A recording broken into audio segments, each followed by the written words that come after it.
When we talk about diaspora, I would say it is not about an issue of either returning to Ghana or staying where you are now. I think it's both. The strength of the diaspora is the linkage between the host country and the country of origin, and actually trying to be the bridge between the two countries.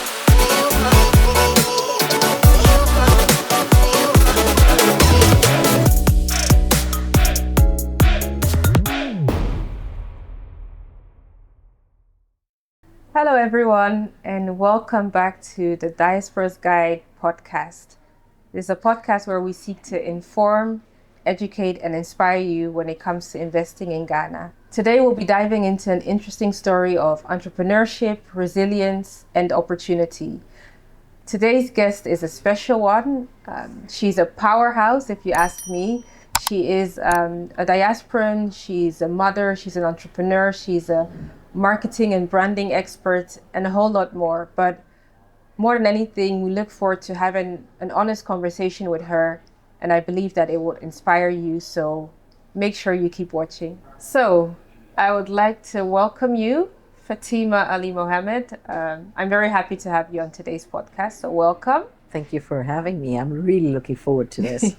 Excellent. Again, I know you, but then for those that do not know you and they're curious to your story, could you share with us who is Fatima? What's your story? Great. Fatima is an African woman. That's what I call myself. Originally from Kenya, but obviously a multiracial individual. Fourth generation Kenyan, and living in Ghana for the last 15 years. I came here to work on a corporate job. I guess that's where we all start from, a very high flying job for a very well known brand in Ghana that's known as Frytol. Came to set it up, built up the factory, built the brand to where it is today. And then I decided to set up my own company called the African Brand Warrior, hence the red hair. Obviously coming in from Kenya, Maasai's and what we represent. And also because the African continent, I feel, has just been pushed with so much of stuff coming out from the outside, making this more a dumping ground. I felt there was an opportunity to be able to build African brands. Nobody's really helping the brands to do what they need to do from an African perspective, being able to understand the pulse of the market. So African Brand Warrior came into being, and after that, all I can say is it's only moving forwards, because a lot more, that's been done on that front. Wow. So how was it for you to make that step of moving to Ghana? So first I got transferred I was based in Uganda, having worked there for 5 years, set up the refinery and the factory there. I was handling the rest of that part of Africa, from southern Sudan, Congo, Rwanda, and all, set that up. And then one day I just got a call from my former company, Wilma, and they were like, okay, we'd like you to look at Ivory Coast. So the next thing, I was going into this French-speaking country, and went in there. And again, I mean, they tell people, and as marketers, you wait for somebody else to blow your trumpet for you. But I went in there and converted that market as well. And it's the thing that I love about what I do is I walk markets. And I keep saying that if my soles of my shoes had a tongue, they would tell a story of the places that I've been, the kind of people that I've spoken to. And it's basically being able to go and get a feel of what's really happening, and being able to understand what the problems are and what are the solutions that you can provide, from that perspective. So did the Ivory Coast market. And the next thing they said, they'd like me to move to Ivory Coast. But you know how God works in his own, mysterious ways. I had to come and check out Ghana. And then I was given an option between Ivory Coast and Ghana, and something, in that process said Ghana. And I picked Ghana. And obviously, because being a single parent, at the time my daughter was 4 years old. When I moved to Uganda, when she was coming here, she was seven, 8. My nanny was going to be with me, so taking them to a French-speaking country was going to be a bit difficult. So I felt, okay, let's do Ghana. And moving to Ghana was sort of a divine intervention, because I lost friends then in Ivory Coast in the same company that I was going to work with, who got kidnapped and murdered during the Gbagbo uprising that happened and the coup that took place. So it ended up being the place to be. And then from Ghana, I was handling Nigeria, setting up the Nigeria operations as well from here. Right. Wow. I don't know if those watching that in diaspora know Frito, but in Ghana, it's a big brand. It's the number one brand. I mean, it's been Yeah. a brand here. It was a Unilever brand, and it is the number one cooking oil. Yeah. And as much as anybody else that's worked on that brand, I take full credit for it, for having shifted it from where it was to where it is today. And was it an easy ride to do that, or? Yes, I think, one of my former bosses, an Indian guy that I worked with, one day said to me that, oh, you've got to understand West Africa is totally different from East Africa. You can't come here and do things thinking. And I felt a bit appalled because one, I'm African, and you can't come and tell me that on my own continent, I will not know what to do between an East and a West. Yes, as much as they're very different, it's in our DNA to know what to do. And I came in here. When I came in, obviously these figures are now not confidential because it's been 15 years since. When I came in, Unilever was doing 8,000 tons per annum. By the time I left Wilmar, we were doing 15,000 tons a month. And just one product, one brand, that's it. I captured within my first 2 years of being in Ghana, it was within, in fact, a year and a half, 80% market share at the time. What was your secret? What was your drive? It's literally going in and understanding the market. It's not coming in with an attitude of saying been there, done that, but it's also saying that you do know the market. And honestly, it's only an African that's going to be able to make it happen in Africa, because you understand the nooks, the crooks, the needs, the wants. And we're very emotional people. We have challenges. So it's not about coming and bringing a Philip Kotler approach to marketing here. Yes, the 4 Ps, the 7 Ps, and whatever. But it's also really going in and understanding what are the pain points that people have in the market. What is it that they are really looking for? And this was a market that was literally, it reached a point where it was 98% import dependent, and oils were coming in, from outside Ghana, and they were importing 10,000 tons. By the time we took the brand, we initially started importing the brand as well, because while the factory was being built, we were able to bring the imports into Ghana down from 10,000 tons to 400 tons a month. But today you can say Ghana's gone back to doing the same thing again. So maybe they need me back exactly. to change what happened. So that makes me think, because you're mentioning about the having the right attitude. So if we're talking to people in the diaspora and maybe they know your never market. really, Ultimately, it's about knowing the market. What I've realized with a lot of people in entrepreneurs who come in from the outside, and also those that are growing within the continent, the biggest challenge that they have is they have the idea, they have the big idea, they know what they want to achieve, they can also see the end product of what it is they want to do, but they don't know the know-how, they don't know the route to market, they don't know the go-to market, but most importantly, they don't know the market. Like, who are you really coming to target? What is that segment? What is the size of it? Because yes, you can say I want to do this, but who really are you going to sell to? Where is the pie going to come from? Who are you going to take? Is it a greenfield? Is it you're going to be attacking certain sharks? What is it that they are selling in that market that your competitor hasn't been able to leverage? Or what is that little thing that somebody has not been able to address? So that's why I keep saying walking in the market is so crucial. A lot of times you find entrepreneurs and big businesses feel that they need to do everything from behind the desk. They sit there, they look at research, they look at data, and then they assume, that's all. But then you've got to remember, every organization has gatekeepers, people who don't want you to come and be able to show them their flaws, or to come and tell them where they're doing certain things wrong. And then there's a gap between what the board wants and then what the team wants. So where African Brand Warrior comes in is that we come in as the middle ground between the two, and understand what the marketers need, what is it that the consumers should be having, and then what is the vision of the board, and what is it that they want to achieve in terms of numbers, and bringing that synergy and making it work. Interesting. So someone that's interested to invest in Ghana, should they like come down and find out what's Oh, going they on do. here? I mean, you can't be sitting there and thinking that data that your embassy is going to give you or things that you go and find on the internet, that is just numbers. Anybody can cook up things, right? You need to come and understand, why do people eat the way they eat? Why do people party the way they do? Like, for example, I mean, when I came to West Africa, especially Ghana, understanding why funerals happen on Saturdays. And then, why is a funeral a celebration of life? It's not about mourning the dead, right? Whereas it's so different in the rest of the other markets. So coming to know that, that starts telling you, oh, what is it that I need to do around this period? For a marketer, that's a fantastic opportunity, as much as it's grief, but it also shows you opportunities to also understand why people consume the kind of stuff that they consume. Are they still traditional, or are they looking for something with a modern twist?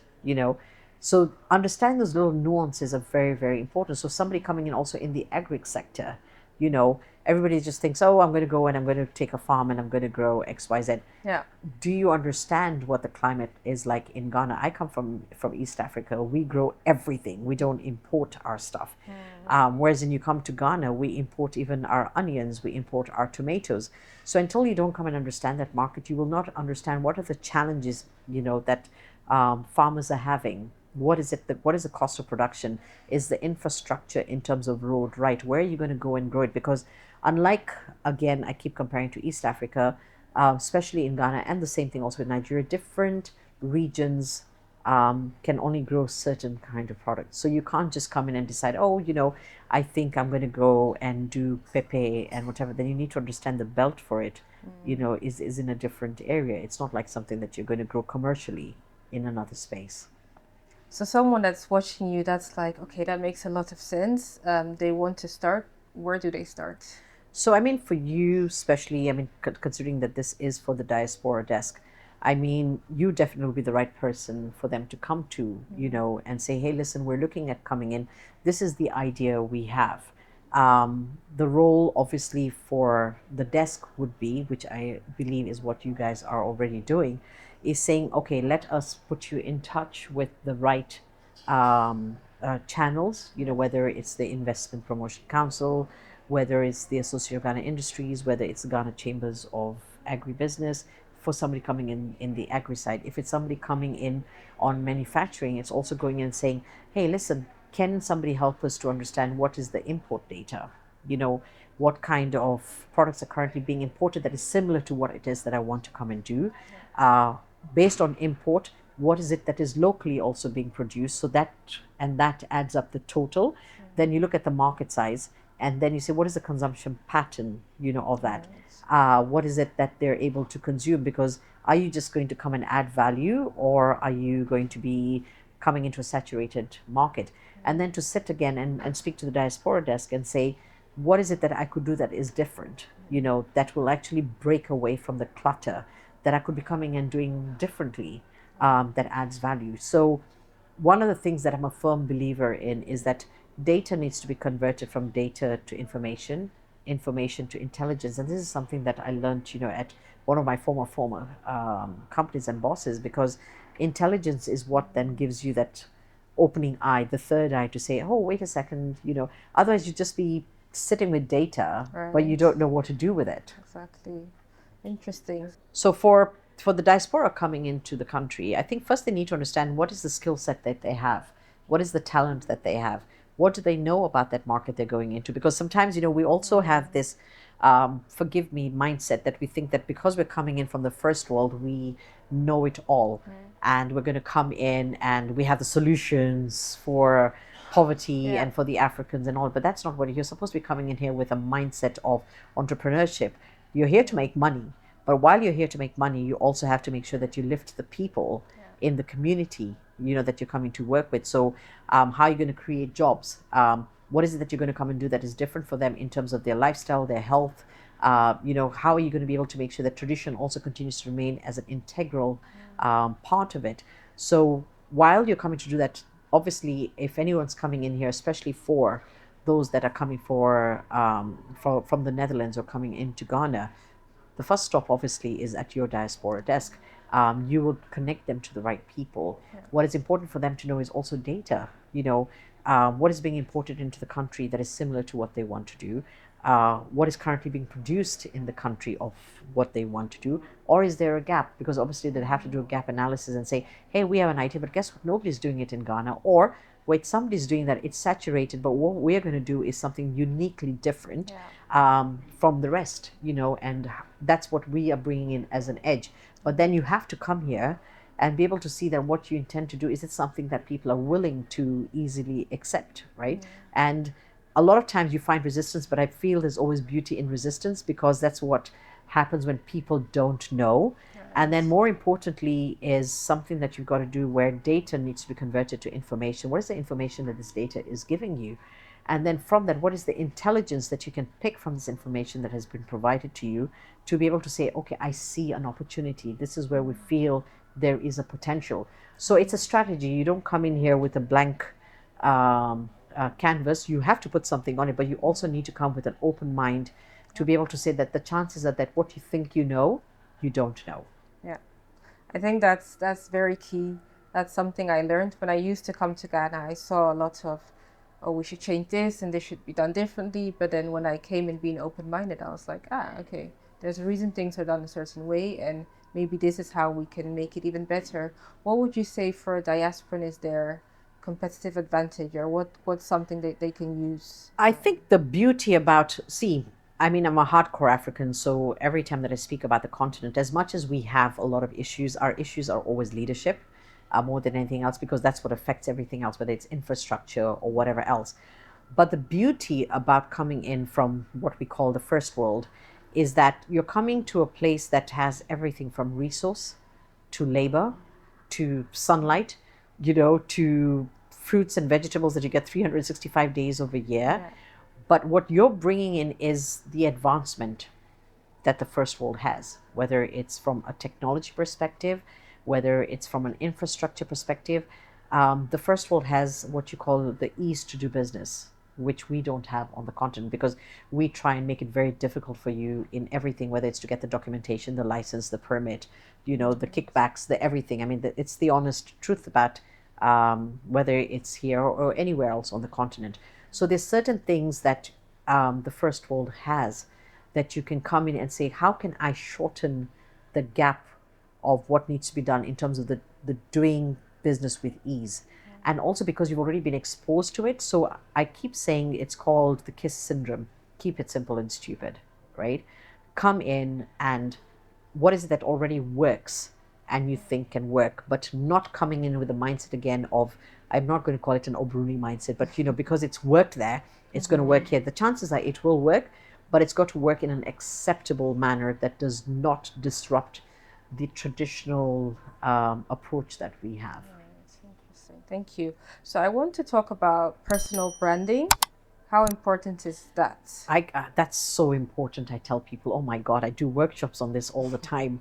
And I have a 22-year-old. So you can imagine each time that she thinks that I'm a devil mother, because it's like, don't be seen in pictures like that. Don't take those kind of things. Because I keep saying that generation, when they're going to be grandmothers or they have their children, if anyone's ever to go to their photo album and the kind of stuff they're doing and all that, it's such an embarrassment. Now, personal branding is so crucial because, especially when you're going to be an entrepreneur, people assume that your personal life is your personal life and it has got nothing to do with your business side. It has such an important element because you can't be seen partying, doing your weed and your shisha and whatever.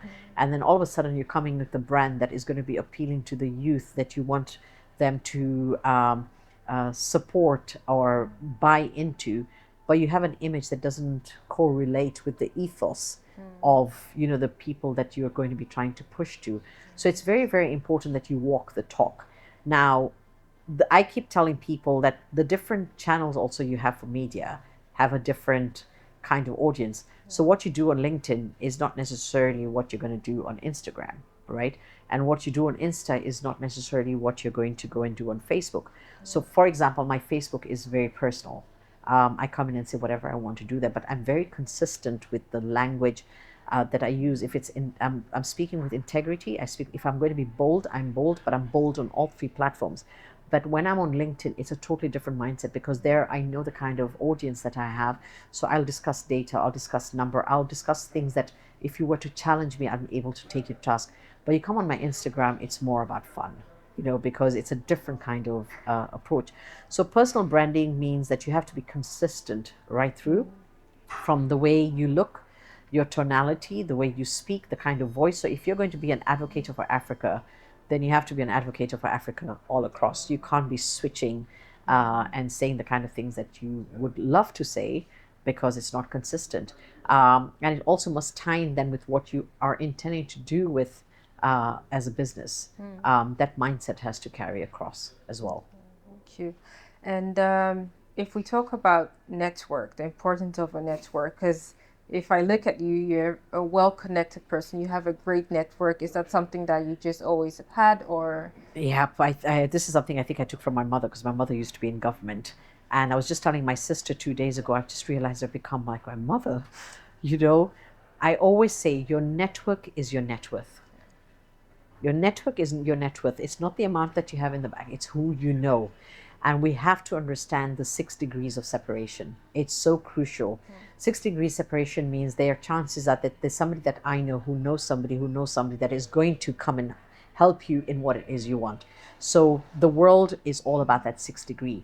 And your network is so important, where it again comes back to the personal brand, because if you're going to be known for something, then you know that consistency means that these are also the people that you are going to connect to when you need that kind of help. Now, I've never been the kind of person to ask for favors, because I believe it's always going to be a win-win. My Facebook, for example, my friends list is hidden, because I have very crucial, important people. If I say I do have certain presidents, I have former presidents, I have heads of certain organizations in there, I hide it, because I have seen people sometimes go and send friend requests to my friends, and then they'll be, oh, because she's a friend of Fatima, we can accept. But no, it doesn't mean that the person that's coming to ask you for that friend request is the kind of person you want to be associated with. So I've had to do those kind of things as well. So I maintain your network is your net worth. And how does someone in diaspora start building a network in Ghana, for example? Again, at first they've got to come in here with that. They've got to be honest when they're coming here. It's very, very important. Obviously, the boundaries are crucial. Dropping names, let's not go into that, because we also need to understand we're coming into a society where, like I just said, the 6 degree of separation, everyone's connected to everyone, So you might assume you might know somebody who's in a profiled position, but the chances are they're also connected to somebody else. So come in with humility, come in with a lot of humbleness, come in again with a mindset of you do not know anything, right? And then work your way up. But make sure you do go to anything and everything that is available, and build your network, because the chances are you might meet a lot of people who are very humble in their approach, but are very, very connected and powerful in terms of position. Right. And those that are watching that are saying, so what are the opportunities in Ghana for the next 5-10 years? Which direction should they See, I'm a firm believer in the value chain. Agriculture, definitely, because I think one of the things that not only for Ghana, but as a continent that we have failed is, it's really sad, and I keep talking about it. How can we have poor people walking on the streets, yet we're filled with abundance? We're a country that can grow anything. You grow bananas on the street. Coffee broke man, you can keep eating with your peanuts, and groundnuts as you go. But we continue to have people who are dying of hunger, on this continent. We should be feeding ourselves before we export to everyone else. So the opportunity is there, but the reason we're not able to do that, because nobody is adding value in the process. Everyone's just focusing on the subsistence farming, part of it, but not how to add value. And whenever I speak at events, because I've also been the former chair of the agribusiness in Ghana, and one of the things I tell people, which is so sad, like you go to Philippines right now, you can go online and check. Somebody has patented making leather out of banana skin. Somebody's patented making leather out of pineapple leaves. We're eating coffee broke man, we're eating plantain and throwing those bananas and not doing anything with it. So this is why I say that there are certain ideas that the first world already has, that is an advantage for the diaspora, take that, bring it, and do something with it. There's a lot of potential. So agric is definitely a place to do. I think in terms of artificial intelligence, there's a lot of opportunity because artificial intelligence is dangerous. It's the biggest trend right now that people think, oh, we need to jump on but artificial intelligence is also dangerous because if it's not put into context, because who's the one that's putting that information? But now the thing is that the artificial intelligence is also taking over the human brain. So you can see that I think was it 2 days or 3 days ago, the boy who did the whistleblowing in America about artificial intelligence has actually been stealing a lot of whatever has been murdered because he's exposed to something. Yeah. Now, what is it that we're doing from an African context? Who owns the information and the data of what is being put, whether it's into ChatGPT or whatever? Yeah. You've got to have African minds that are bringing in the African approach. So I feel technology and education is definitely another opportunity, another space. We're losing history, okay? I feel there's an opportunity there whether you want to call it art or culture or whatever it is, where the old are dying and they're going away with all that information and things that they knew. Whether you had farmers here who could just tell you from the smell of the wind that it's going to rain. They were able to pick the soil and touch it and tell you that this soil is dehydrated. But nobody's capturing that information and that data. So there is an opportunity again from somebody to come from the diaspora who has been exposed to some modern way of being able to capture this information, and how can we download this and create a wisdom book, of the ancestors, and be able to use that again because everything happens in trends. Whether you looked at fashion, we're seeing now the 80s are coming back, the retro look, the bell bottoms. It means that everything is going to go through a cycle and come back. So we're going to need the information that our ancestors, our grandparents had. But where is it now? So there's another opportunity in terms of IT, education, agri. I'm talking about value chain, adding value till the end of it. There's the whole conversation right now in terms of trend of the electrical vehicles, the EV, which I'm totally against. Again, because we love to do things that are knee-jerk reaction. Because when you need electricity, where does electricity come from? Water. When you have more people using electricity means more usage of water. So what are we doing in terms of saving water is the first question. We're telling people that, okay, we need to get into lithium and whatever, but the more you mine these things, the more you're going to have of an open hole, and you're not going to be able to have anything growing. I mean, we can see what's happening with Galamsey and all that. What are we doing about those lands in terms of rehabilitating them? And doing so, again, an opportunity for people who are in environmental science, and what is it that we could do to come and showcase. Now, when you talk about the agric, there's opportunity. For example, I need to be paid for this because I'm giving ideas. Don't worry. But no, I mean to the diasporas. Yeah. I'm just joking. But like right now, we're becoming a concrete jungle because we really want to grow. We really want to be able to do things fast.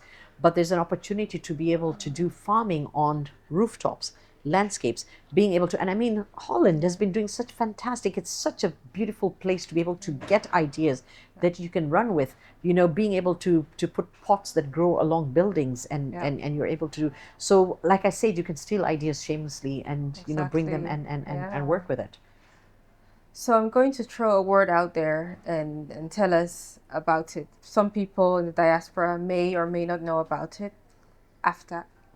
Oh, the continental free trade. Oh, yeah. So it's a nice word. It's a big word. The continental free trade is basically trying to replicate, or not trying, is replicating what the European Union was already doing. So first and foremost, a lot of people don't know what the AFTEC is, right? It's a word that's just been there, but it's more for the top people. But I feel there's so much potential that we haven't been able to address. So continental free trade, let's understand first on the basics. So each country has its own regulations first, its own policies, and how they want to operate and trade. And then you have what you call the regional ones. So for example, you have the East African Community, you have SADC, which is for the southern, you have the ECOWAS, which is for the West African one, or another name for it is the WAMU, which is the French part of it.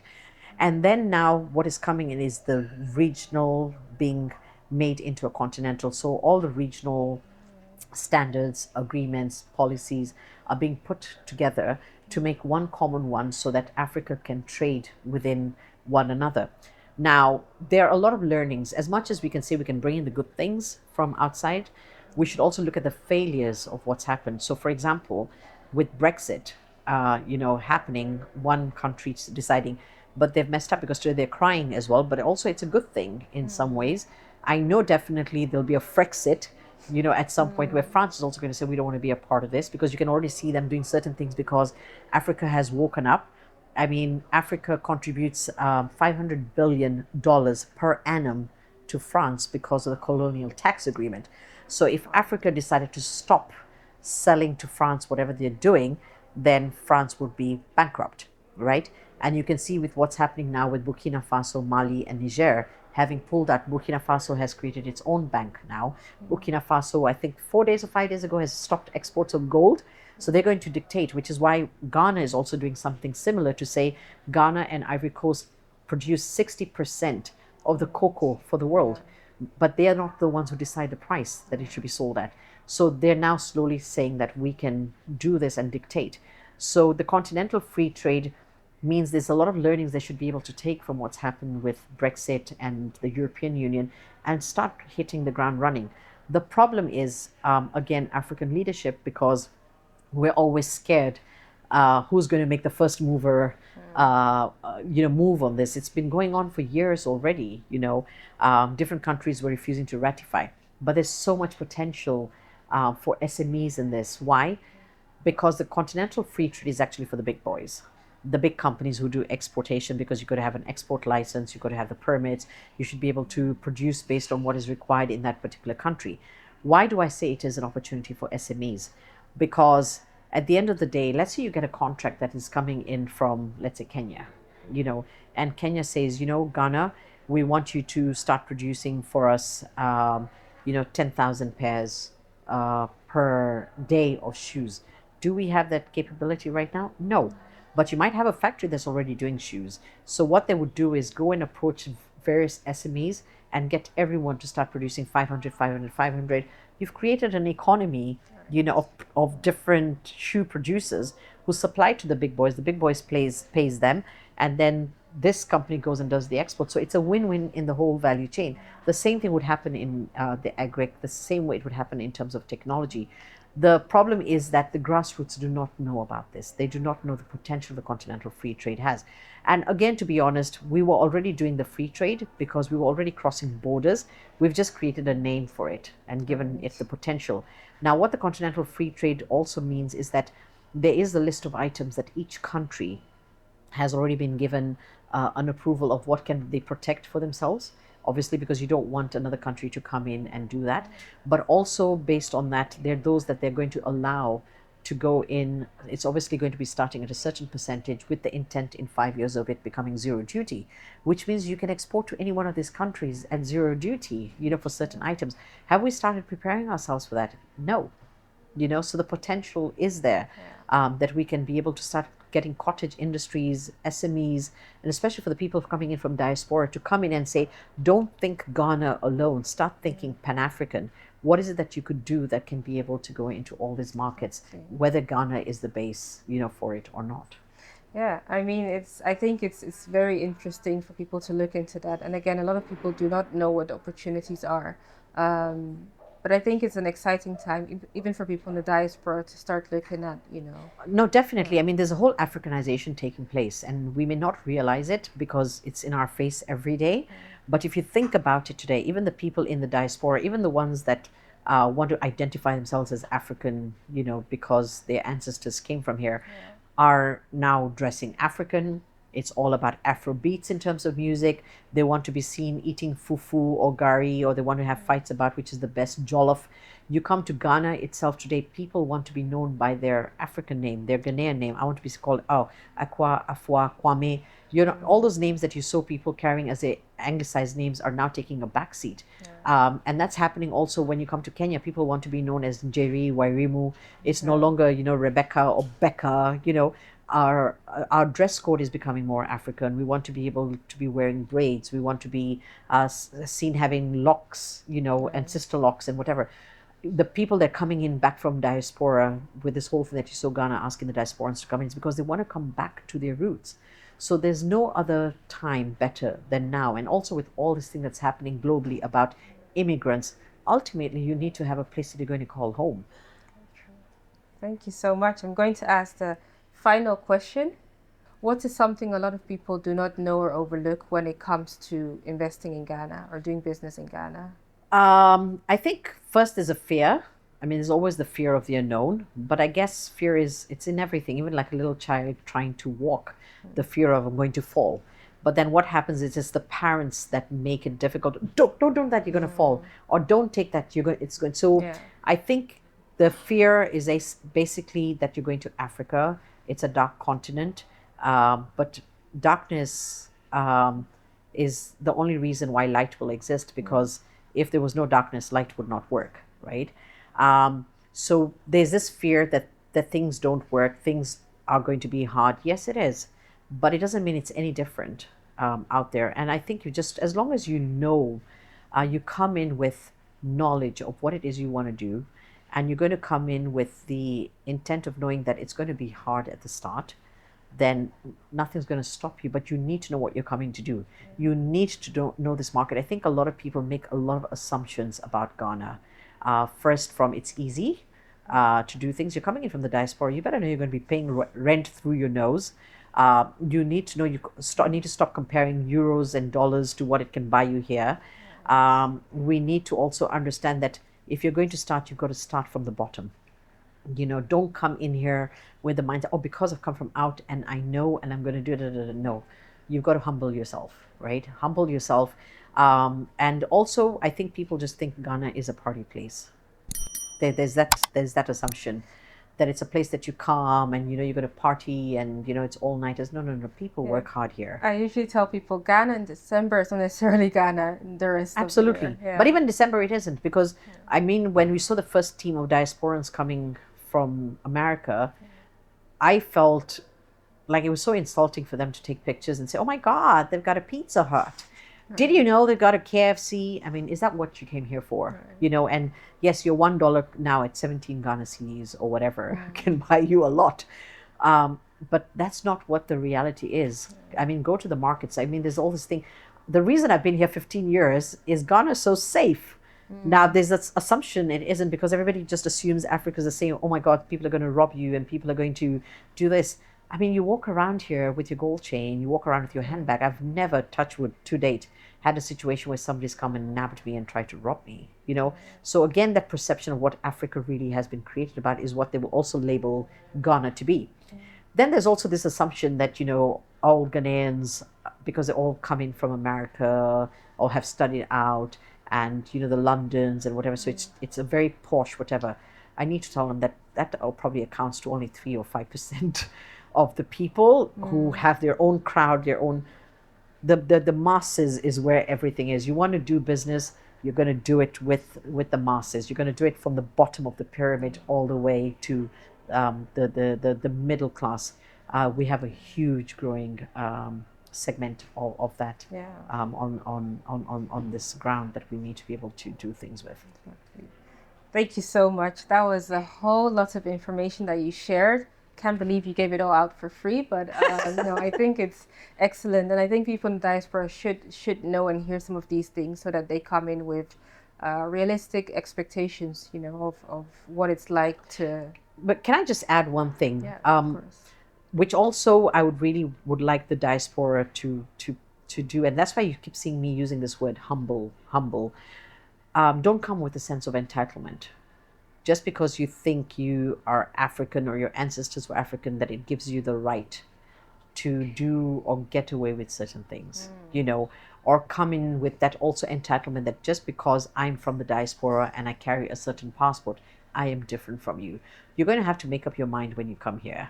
Are you coming in as a foreigner, or are you coming in as an African? Because that will then decide the game for you in terms of your entry. That's really good. Thank you. Thank you very much. That was really good. Now to the more light-hearted parts. I'm going to ask you some random questions, and we just want whatever answer comes first. What's your favorite Ghanaian dish? Kelewele. Oh my God. Okay. I can eat that for breakfast, lunch, and dinner. Okay.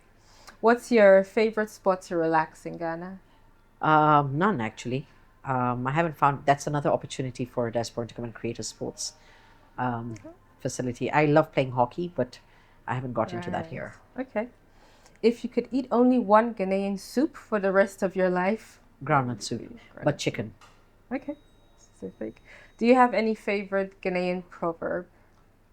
No, my favorite word is always Jemima because it's always about God. Okay. If you were to pick a Ghanaian name, or maybe you already have a Ghanaian name, what is it? I do have two stool queen names because I'm a stool queen mother in two different regions. So I'm Nana Nyanzu the first in Memia, and I'm Mama Zomi in Hohwe. So I think I'll stick with the royal names for now. Excellent. Okay, final one. Let me see. Okay, final one. Accra, Kumasi, or Tamale, where would you rather live? Wow. Okay, so they all have different reasons for me. Accra, because it's the happening place. You want to get things done, here. I've been doing 2 weeks a month now in Kumasi, among the Kumaricans. I call them the Kumaricans. But it's very funny because it's smaller. Everybody has their nose in everybody's business. So I become a homebody where I'm in Kumasi because I then want to just be in my own space because I just don't like people prying too much into my space. And then Tamale, I feel, is the place that has a lot of opportunity. I love Tamale because Tamale is like a country of its own. I don't know if I can say that, but it is a country of its own. They do their own things. They have their own laws. I mean, women riding bikes and doing, you just go in there. You're not going to find, it's a population of women. You just walk around, you smell women, and enterprising women. They're making the money. They're making the money in Tamale. Nice. Thank you very much. Thank you so much for being on today's episode. Thank you. I've been blessed by it, and I'm sure those watching as well. So really appreciate it. Thank you for having me. And just tell everyone to come down to Ghana, where we're going to do business. We're open to business in 2025 onwards. We've always been, but I think now even more so. Exactly. Thank you so much. And I want to say a big thank you to you for watching as well. And I'll say a big thank you to the GNBCC for sponsoring this episode as well, with the assistance of the Royal Netherlands Embassy. I hope you were inspired, and I hope you watch the next episode. If you haven't already, please make sure you subscribe, you like, and you comment. Thank you, and until the next time. Bye.